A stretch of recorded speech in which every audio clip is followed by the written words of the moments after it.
Well, with me now, the captain of Wimbledon, that famous day, May the 14th, 1988, Dave Beasant. We've had a terrific night here tonight, haven't we, raising funds for AFC Wimbledon Foundation?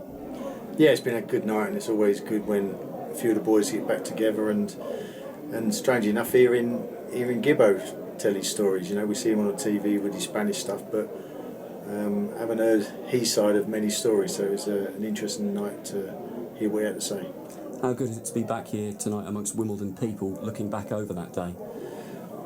You never get fed up with looking over days such as the day we had, and it's really nice to see so many people who are actually there and see the new generation of Wimbledon fans and how supportive they are of what happened then, and obviously we try and return the compliment with how supportive we are to the new Wimbledon. And we're just talking off camera there about that image next to you there of yourself 30 years ago. How does it feel now, 30 years on? It's an iconic image. You just realise this day now what it means, yeah? Yeah, so you don't like to. You suddenly think, where's those 30 years gone since we lifted that trophy? But when you see, we see a rerun of some of the TV footage after the game, and I've got to admit, I do look quite a bit younger than I do now. So that's where those 30 years are gone. But no, it's amazing that say it was such an iconic final. The fact that today we still talk about him, and I'm still in football at Reading and going around the leagues as I do, and people are always coming up and I remember that day and I'll never forget that save, and so it's something that that it's going to live long in people's memories. But you were saying tonight as well, you haven't actually watched the full game back too many times, yeah?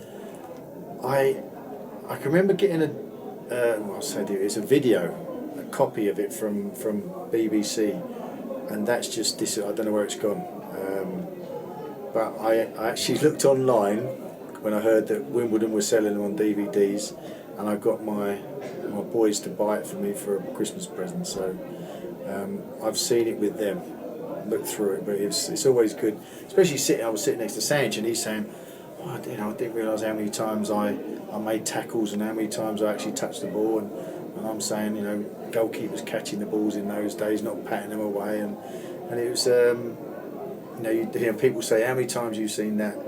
And the real answer is not too many, really. And sharing it tonight as well as with Laurie Sanchez and Terry Gibson, I mean, good comrades of yours who you've been with through management through the years as well. You've stayed friends. I think that the irony is not just the three of us who are here tonight. We've got a WhatsApp group with, and I call it the original Crazy Gang, the boys that started in the lower divisions, the ones that come through the divisions. Where a lot of people that not by Wimbledon fans are not forgotten about, but your Fish, your Gages, your Wallies. I mean, no one will forget Wally, Guppy, Mark Morris, Clemo, Johnny Gannon. All these people are on our WhatsApp group, and Wally started it up when he went to India. He was coaching out in India and he got a bit bored, so he set this group up, and it's such a funny group. It's every day there's constant humour. Because the squad, of course, came together for this FA Cup final triumph, as you said, from your early days of the Crazy Gang background, but then it was going through a transition as well, because I mean you sell somebody like Nigel Winterburn and you bring an entire new back four, and you've got change left over for it as well.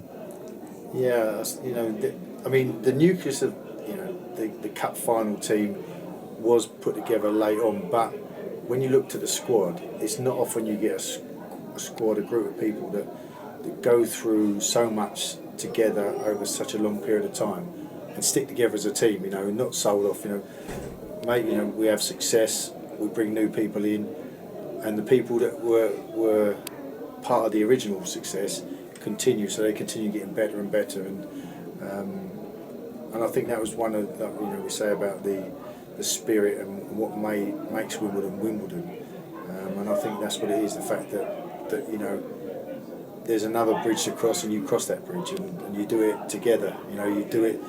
You don't just run across a bridge and leave someone the other side. You help them across as well. So I think that's the way that we've always been. And of course, as well, a part of that group were two hugely respected people who sadly are no longer with us. I mean, what was it like having Don Howe and also Laurie Cunningham a part of the group on that day? It's like Laurie, when he was announced he was coming to the club, it was someone of such stature. He's been at Real Madrid, coming, and he was at the latter end of his career. But the fact that he chose, with these silky skills and everything, chose to come to Wimbledon. I think we heard a story from Gibbo tonight about Paul McGrath, the fact that he wanted to come to Wimbledon as well. And I think that everywhere I've gone afterwards, people have asked, what was it like? What was it like? And you go to other clubs, and there's an element, and it's not unusual to have the same type of thing. But we had probably 7 or 8 characters of that ilk at this football club, whereas you go to another club, there might be 1 or 2, and having that many dressing rooms. But like I say, sadly Don, in his latter years, he struggled with dementia, but he was instrumental to us, and he was a big part for me as well, because when he came in, Bob brought him in, we was having chats, and there was talk about offers coming in for me and me moving on, and I said, I don't think I'll ever play for England playing for Wimbledon. It was just because as we said, no one liked the way we were, and Don said to me, no, I'll tell you something, you're in our thoughts. So he was an England coach, and he really enjoyed Wimbledon. I think it gave him a breath of fresh air as well, the fact that he was from the cultured Arsenal, played football, and he came to Wimbledon, who were supposed to be a bunch of thugs, and just kicked the ball along, and he really bought into it and added to it. Of course, as well, just bringing it forward now to the days of AFC Wimbledon here now. I mean, it must really sort of please you to the fact that the club are heading back towards Plough Lane. Yeah, I know that. I actually had an inside